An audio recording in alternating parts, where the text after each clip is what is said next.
Hello বন্ধুরা, আশা করি তোমরা সবাই ভালো আছো। তো দেখো, তোমাদের সামনে চলে এসেছে একটি ছোট্ট ব্লগ নিয়ে।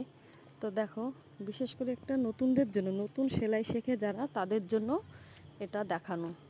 দেখো, চুড়িদার বা কুর্তির সাইডে কাটাটা অনেকে ঠিকঠাক করতে পারে না। এই যে দেখো, আমি একটু ভাঁজ দিয়ে নিয়ে এখানে,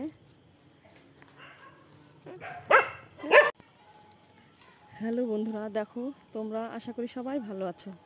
তো তোমাদের সামনে একটি ছোট্ট ব্লগ নিয়ে চলে এসেছি। বিশেষ করে এটা নতুনদের জন্য। দেখো, কুর্তি বা চুড়িদারের সাইড যে কাটাটা থাকে, কাটাটা সেলাই কিভাবে করবে তোমরা দেখে এখান থেকে শিখে নিতে পারবে। এই যে দেখো কিভাবে আমি সেলাইটা দিচ্ছি।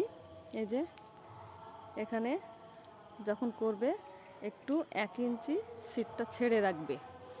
এই যে ভাঁজ করে টেনে টেনে সেলাই দেবে, তাহলে এখানে কোনো কুচকাবে না, সেলাইটা খুব সুন্দর হবে।